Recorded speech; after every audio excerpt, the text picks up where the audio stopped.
is Tori, and I am a part of the Young KC Counseling and Guidance Program, and so are these ladies. So we wanted to sit and talk about mental health and something that we deal with on a regular with us being counselors or counselors in training. So first we want to introduce everybody. Like I said, my name is Tori, and this is Tanisha.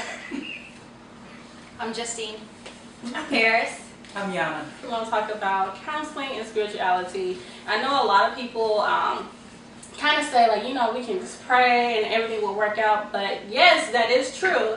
But sometimes you need an extra component to help you along with that spirituality. So we're going to just keep on talking about that. So ladies, I dealt with that personally in my own life and with clients. Right now I'm in internship, which is the process you have to go to before you can graduate. And I'm at Abundant Life, so that's a spiritual setting. So being in this spiritual setting, we, of course, combine spirituality with the therapy process, and I have seen great results when we do that. My question for you is, when they come in, they come in for a clinical perspective and you introduce the spiritual side to them, or they come in from a spiritual perspective and you introduce clinical? It can be either or. Either way? Yeah, because we allow anybody to come to the counseling, even though it's attached to a church. But either some people don't want any prayer or don't want you to talk about anything biblical, Okay. which is, I can fit them on for anything. But eventually, they end up talking about God, and I realized that a lot of people say they don't want the prayer because they're mad at God, or somebody did something and they felt as if God allowed that to happen. I think one thing that I struggle with is, like, as a therapist, if people have a strong faith or a strong religion, like, I welcome that and I support that because it provides so many benefits for them, protective factors, community, like hope. But my concern is when that's where they get 100% of their coping skills or 100% of their support or anything, because I've had clients before go through a major faith crisis and then we're left with zero coping skills. Right. And so I think it needs to be part, but I also feel like we never know when people are going to go through a faith crisis or something. They're going to lose a loved one and be mad at God and not, and they need to still have things outside of the religion To help them. to cope. So, like, I think that's where, for me, the concern is I want the faith and I utilize that, but I don't want that to become 100% of the coping. I don't know. What do you do? I'm still struggling. I'm kind of in that area too, like trying to balance spirituality and counseling, because I'm at a school setting. So my thought is, like, when the student comes, I'm thinking, well, pray about it. But I'm a school counselor. I can't just say pray about it. I gotta put those coping techniques with that. So it's like it's kind of hard for me a little bit. Still struggling with it. Like, nervous you're gonna get in trouble if you say. Yeah, like, because there's some kiddos that be like, you know, talk about God. I'm like, yeah, let's talk about it. But it's like, well, I got to watch the word that come out of my mouth, too. Right. And I think that's the experience for me as well, because I'm currently in an internship as well, and it's a more community mental health setting. And so while I, early on, I've had some participants, like, bring up, you know, their faith, there is a sense of need to bracket myself and be cautious about what I say, for fear of, you know, that coming back on me negatively. And that's difficult too, because my faith, identifying as a Christian, it's so salient for me. There are times when I want to pray with the client, but, you know, there's always that, oh, well, is this appropriate? Was this warranted? If this gets out to those who look over you, what are they going to say? So that's just, I think, an interesting part of working in the community setting. I wasn't sure which one of y'all were going to go into the academic language first, but I see salient and bracket. And Paris first, so she drew first blood. And I think her name be like, okay, bracket. We talking about the NCAA. But I think one of the things historically, and probably being older than most of you by 20 years, historically as African Americans, that's where we found our help at, you know. And so I think we've learned enough in school that African Americans don't believe in therapy because we have relied heavily on faith and what God can do. But I think there is a balance in that, and I think as counselors, therapists, that it's incumbent upon us to do that. to help them understand the value in the other side, but not discount the value in their faith as well. And you have to feel comfortable yourself. You know, I don't think I would feel anyway. And you know, you talk about kids in school and talking to kids, and there's a way to say it, because I say all the time, and I say it in the question, like, now if any of you believe in the power of prayer, then you can go home and do these things, and you're still keeping it before them, not imposing it on them, but helping them understand, and it's still valuing what they believe. And so I think there's just a fine balance, and as a therapist, we have to figure that out. Right, absolutely. right. Yeah. Because I know this week in class, this question came up, if your client asked, could you pray with them? And I was like, yeah, some people are like, they would have a problem with that. And I'm like, it's about the client, I thought. So I don't know, how do you guys feel about that? Well, my thought is if you don't never pray, you tell them no. Because I would not want to ask you for prayer and you have no idea what I'm talking about. Yeah, that's So, true. You know, Right. you know what, I'm Yeah. sorry, I don't have whatever, but no. I feel like this may be helpful for context. I think I'm probably the most secular of all of like the group here, like in terms of my personal faith. So we're coming at it from different areas when we go through with the client. So it's interesting because some of the stuff you were saying I would never think to do, like to invite some, like say, if you believe in that, do that, like, because that would never cross my mind, but it's something you do, so I'm sure that's why you think to say it. And so just imagining what I would say if someone invited me to pray with them, and I'm not somebody who prays regularly. I don't know what I would say, probably depend, but I imagine myself saying like, I'd be happy to sit here with you while you say a prayer. Yeah. Yeah, that works good. It's like, Because it may be people from different faith backgrounds, different religions. Yeah. They may not know everything that they do, so I would say that as well. Yeah. Because I would feel like I could genuinely say that, and I wouldn't be fake. Right. Right. And I would be happy to sit with them while they do that. But I wouldn't. But I would feel fake if I was to say that I was doing it with them. And I think that's great because that's That is accepting. great. You know, you might pull the snake out and start doing that. That's people true. practice too. Yeah, I think that's a great answer. Yes, I'll agree with that. So another thing that we as counselors or counselors trainings deal with is this thing called inferiority complex. So that means that we feel almost undeserving for this certain title or undeserving to a client to appreciate us to such value or say like, oh, you've helped me with so much, and we're like, did we really help you or did I really do that? I've had so many times that I feel as if I don't know what I'm doing. I'm just doing this daily. These tactics aren't working. This theory isn't working. These techniques, I'm going to this training for what? But then a client comes back and is like, you helped me so much. What you taught me last week was just so great. And I'm just like, wait a minute. Am I really, is this me? So throughout this course of about 2.5 years of being in this program, I've dealt with this. And so I want to talk to you guys as well as like, have you guys dealt with this? Or what are some of the feelings? Or how do you feel internally when you're going through this? I can start internally. I feel anxious. I feel like a child. I feel like I am just in the wrong field completely. But obviously that's not so. And I know you may feel different in a school setting as well because now you're working with kids and you don't really see them all the time on a daily, or do you? I'm not sure. No, I don't get to see them on a daily, and I do feel that way, especially when they're going through a lot, and I'm just listening to like 5 minutes of their problems, like I want to be Superwoman and save the world, but I can't. And I do come out like, man, what am I doing? Right. I already came in like, what am I doing? But I'm coming out, what am I doing? Right.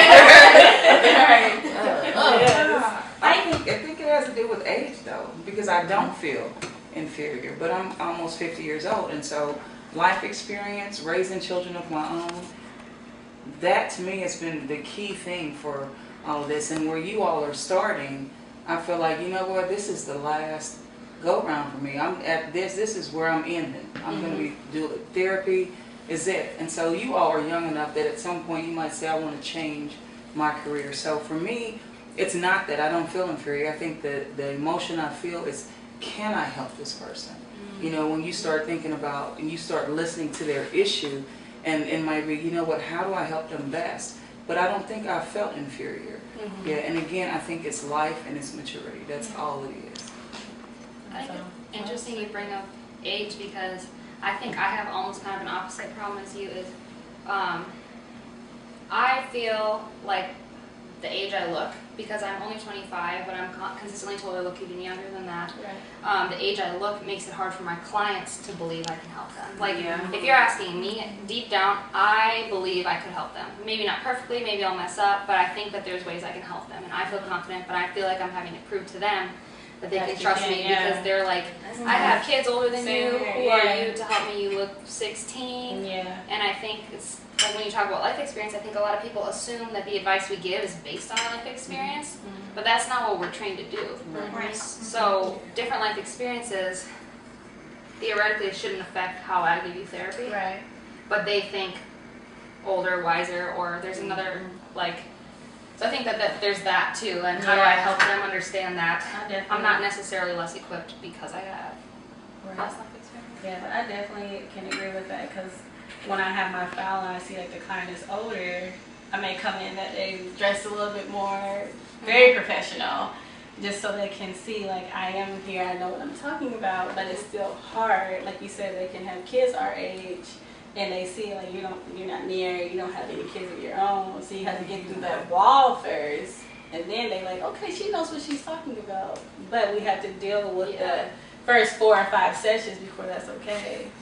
I know for me, during my second practicum, I worked with couples and families. And so with couples coming in, they've been married 10, 15, 20 years, and I'm 25, I'm single, never been married. So yeah, when I'm in that session, in the back of my mind, I'm like, they're going to see right through me that I've never been married and I don't have this life experience, and they're going to think I can't give them anything of value. Right. And so I have to have that dialogue, with myself about, okay, but I have been trained, and theoretically my life experience and my training, that it shouldn't be a barrier to what I can provide for this couple. And so, and I have that couples walk away and say, I thank you for helping us through this, difficult situation. Right. So it is possible, absolutely. I feel like another thing I've learned to help is to say like, well, from my professional standpoint, and that kind of helps them know like I have been trained in this. I may have not been married, but I've gone through this education. I've gone through all these years and long nights to know, I may not have my own personal experience, but I have this professional experience. Yeah. So that helps as well. And I'm glad that works for you, but it makes me nervous in my setting because I work primarily with really low income. To say anything like that might exacerbate the power differential that's already there. Yeah. Like I would feel like for my setting, it's maybe not as much that I would be like, dang, they're gonna think that I'm right. you Trying know, to like- feel higher than or whether or not that's my intention that I'm making them feel like lesser on accident. Right. Right. Mm.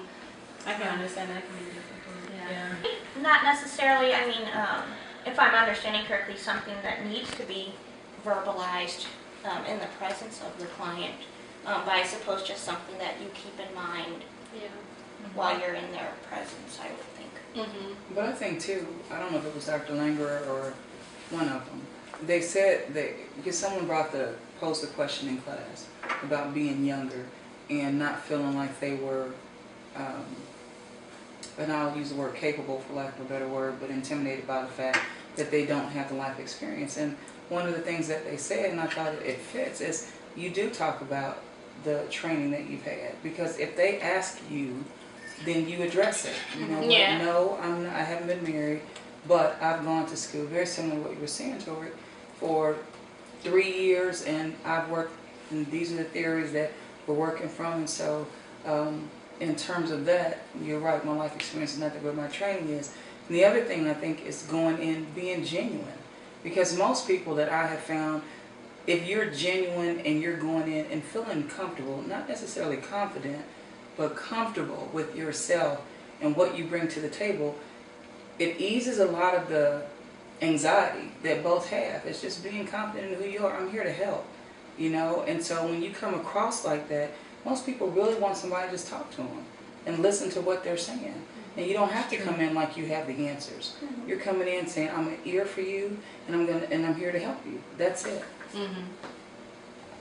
One thing that I was told that was really helpful for me was I have that issue too. I think we all do, and we're so worried. Do we do enough? Do we do enough? We're so worried. What can I do to help? But I forget who it was. I think it was maybe my first supervisor reframed it to kind of like a power thing, and she didn't say this, but it's more or less like, who are you that they can't live a week without you? Yep. Yeah. And thinking of it that way is really helpful for me, because then it's like all of a sudden I feel like I'm in the danger zone of becoming the savior, the overprotector. I need to be with, they're not okay without me. So if I think about it like that, like they've been getting on more or less before they knew me. Yeah. They can get on, like yes, I can help them, but they can get on without me. And kind of almost thinking about it that way, like don't That's overemphasize my importance Mm-hmm. has been helpful for me, because then I don't feel mean.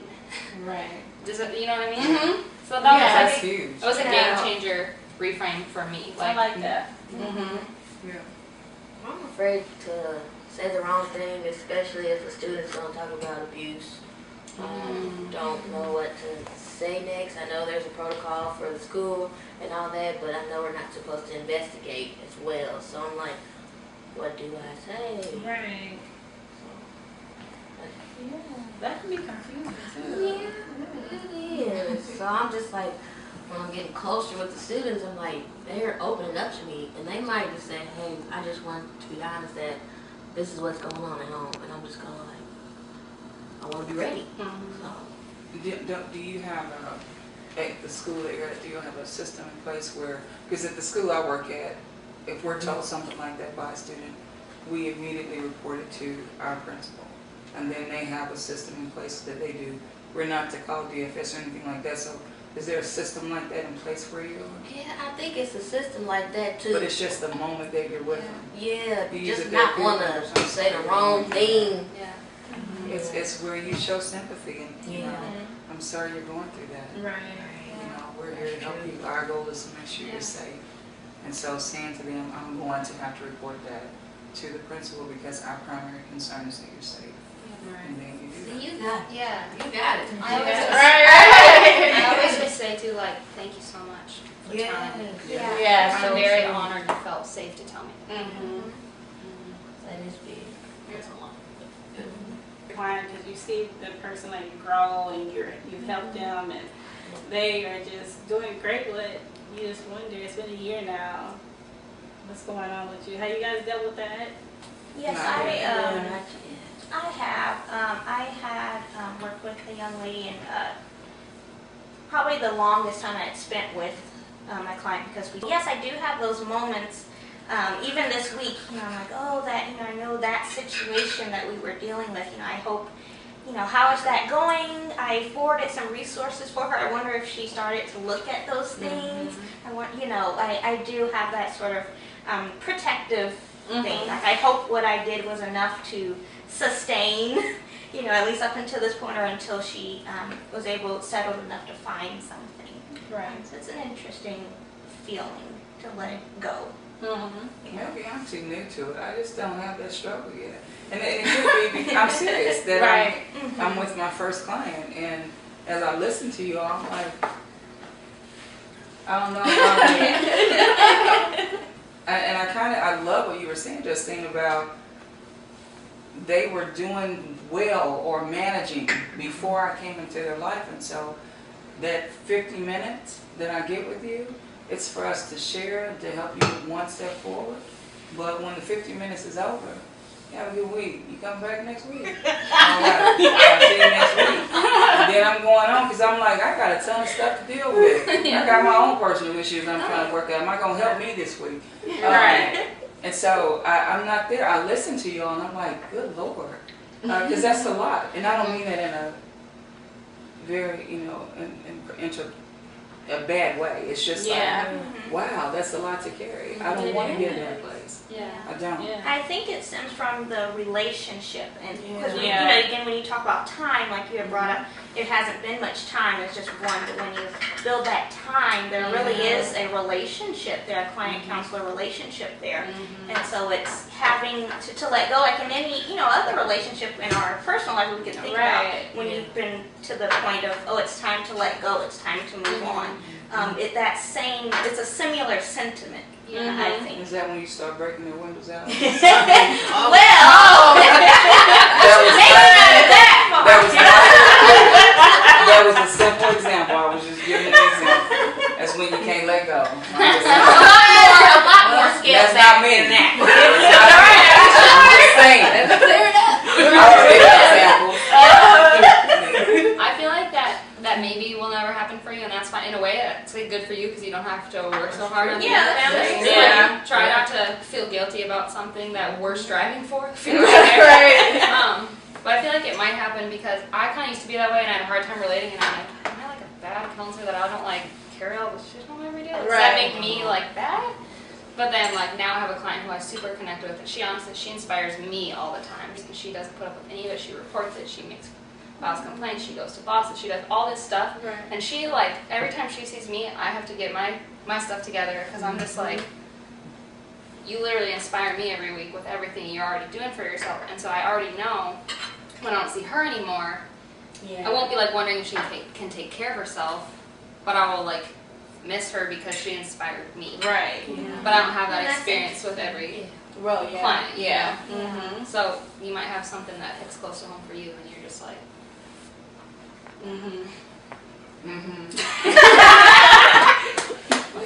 I think even with us talking, it brings up like the topic of boundaries too. Oh yeah. You know, I think, and maybe that at that point, maybe there was a boundary there that maybe wasn't as established as maybe some boundaries I have in other areas of my life. And so there is some overlap, and then I'm thinking about them maybe like, oh, are they okay? They're not in the state anymore. I couldn't go back to my, address book and call them if I wanted to. I can't do this. I'm not their counselor anymore, and that's not okay because that's breaking a boundary. Right. So yeah, that's a It's breaking a lot of that. yeah, breaking a lot of boundaries. So I mean, that's something to consider too. Like, in boundaries as a counselor is so important. That's why it's important to learn to let go if that is something that we struggle with. Right. When But it's time to. that is real talk though, parents. Yeah. 'Cause especially with kids, it's like they're not my kids, so Right. I can't be acting like I'm raising them and Yeah. checking on them all the time.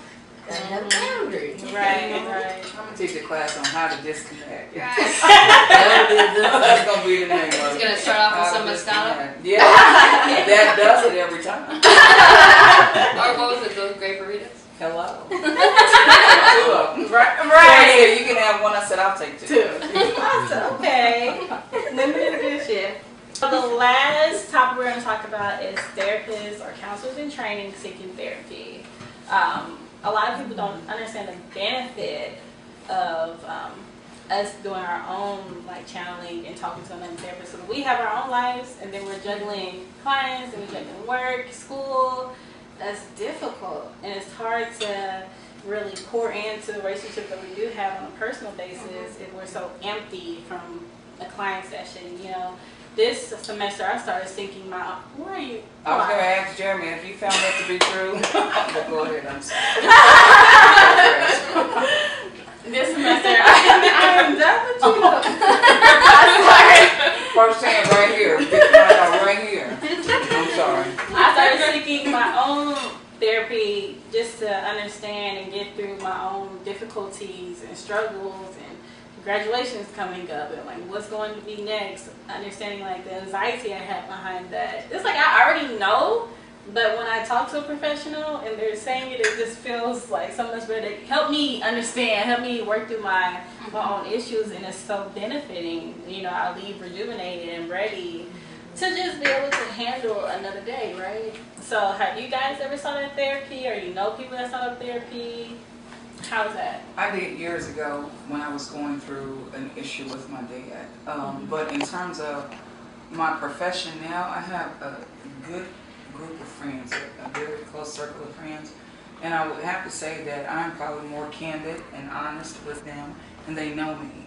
And so I'm able to say things, and so we talk about just the real part. I'm not saying I will never have to see a therapist. The other thing is with my practice teacher, that's an hour of therapy for me, and so helping me sort out the counseling part, because that's a bit challenging with, as you were saying, all the other stuff.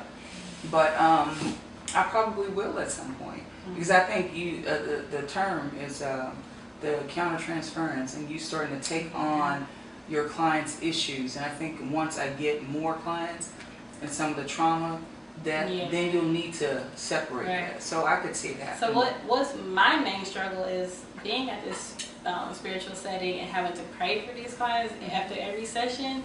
Is like we already know like they have their own demons, so I'm praying for them, and sometimes it's like I have to be like on point all the time. So I'm not What do you mean? be on point like with reading like my devotionals, journaling, Yeah. making sure I'm healthy. Because if I come in a day unhealthy or feeling like 50%, and I'm talking to somebody that's they're going through a divorce or they're suicidal, I'm just getting lower and lower. And so once you get lower, you're not you're not protected. You don't have that armor on to fight all those battles. So it's difficult for me because at times like in the summer I had about like 20-25 clients. So I'm busy. I had 3 classes. It was hard. Yeah. You know, I know you know. Like, yeah. There's plenty of times I was crying like weekly.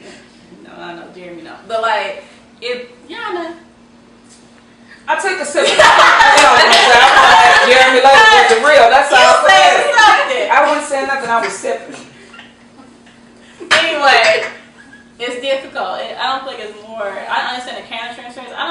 It was more of carrying all that weight of that spiritual aspect because that's a whole different level of being vulnerable and praying with somebody, and then you're helping them get through their demons and get them to 50% when they're at 0. Yeah. That's a lot of energy. Yeah. I feel like you sound like you're so good at giving grace to other people and just like try to turn that in on yourself too. Right. Like That's relationships difficult. with God, it's like any other relationships. There are times you feel closer and there are times where you have to work more at it. And that's okay. You're not going to be best friends with God. Like,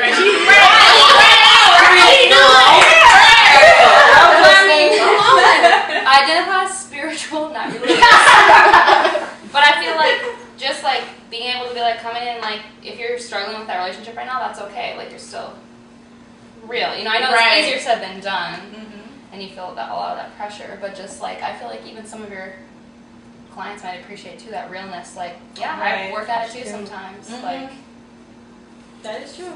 I was Just going to giving say, I yourself think grace. that's awesome in that because I think the whole spiritual walk is about being transparent and about being real because we're not going to be in that mountaintop experience all the time because life happens for us just like it's anything else.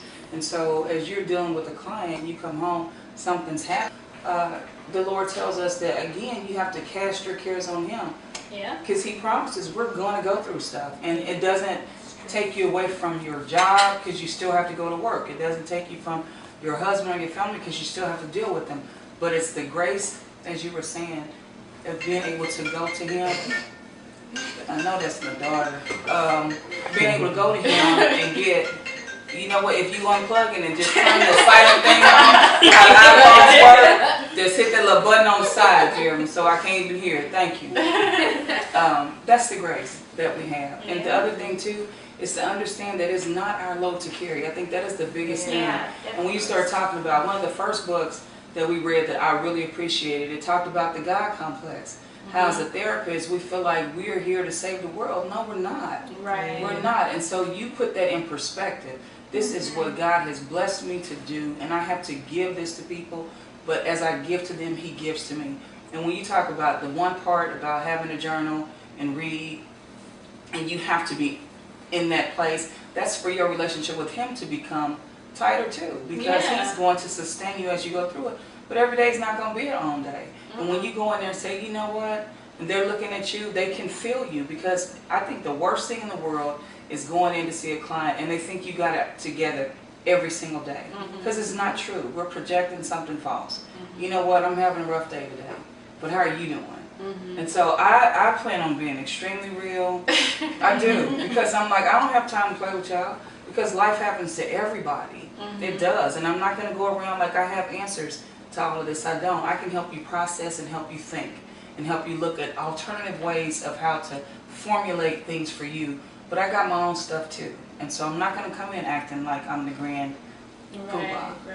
I think that's so important, Yana, that you bring that up, like, because I think as I'm progressing in my studies, this idea of I love this idea Because in class, she was the same way. You Right. start telling her something very basic. I'm And they call on Paris, and Paris comes straight therapeutic language. And you just like, how did she do that? Go ahead, girl. I'm As sorry. I progress through my studies, and I'm, and I'm growing as a person as well as a counselor, and I have to come to terms with, it's time to take the mask off. And I think when I first started out, I would go into session with, I have to be this supreme clinical figure that has all answers and is invincible, and and I'm just here and I'm present at this moment, and you leave and you come back weekly. And now, I think being transparent is a real focus for me this year. Yeah. And it really, I guess this was spurred about because I had one of my clients who's asked me, "How are you today?" And I was so taken aback by that, because I actually was having a rough day that day. Wow. And so no one up to that point had ever asked, a client that is had ever asked me, "How are you today? I want to know how you're doing. Thank you for asking how I am, but how are you?" Right. And I appreciated that so much, and it was like, I can, it made me relax, because like you talked about, we can go into session, at least for me, and I got that anxiety, my heart is racing, so I'm thinking like, oh, make sure you're asking the right questions, and you're summarizing, and you're doing all of these pieces. Right. And I could be more present with that. I know, it's a lot to think about, and I put all that pressure on myself, like I can just be. Still, utilizing my clinical judgment and what I've learned, my training, of course, but I can just be Paris, and I don't have to try and be perfect, like I have it all together right now in this moment. Yeah. Some of the most powerful moments that I've had with clients are when I tell them that I go to therapy on my own. I've been going for almost 2 years. I love it. I think everybody should go. It's great, even if you're not having problems, it's help you reach goals. It's just, really, I'm a strong advocate for it. And I get people in sometimes if I'm doing intakes who are visibly terrified and humiliated that they had to wait in a waiting room for 2 hours, and they're embarrassed to be there. And obviously I don't self-disclose it with everyone, but there are times too when I'm like, hey, you wanna know what? I go to therapy too, or whatever. And I just see them like, are you serious? And I'm like, yeah. I'm worried about the people that don't go more than anything, so I'm not worried about you, because they come in and they're like, don't you think I'm crazy? Right. I'm like, you're here getting help, so that's how I know you're not crazy. Right. That's a good answer. Exactly. And so I'm kind of weird about self-disclosure in other ways. There's a lot of things that I'm not comfortable answering, but that's one that I'm comfortable sharing, and I feel like it actually does something for them. It's not for me that I share it. I agree. Well, I feel like we had a great discussion. And I hope that everybody that's viewing can, take away just one or two things or a lot of things. And I hope that you feel comfortable to seek therapy of your own, or to understand that we're human just like you. We're not perfect. We have our flaws, we have our insecurities, but we're all growing together. So hopefully you guys join in for another segment of mental health. It may not just be all these girls, but I'm going to show you a lot of other members or friends that I have, so we can have different perspectives. So it was a great time with you guys. I thank you guys for coming. Thank you. Being honest. Outside. Thank you guys for coming.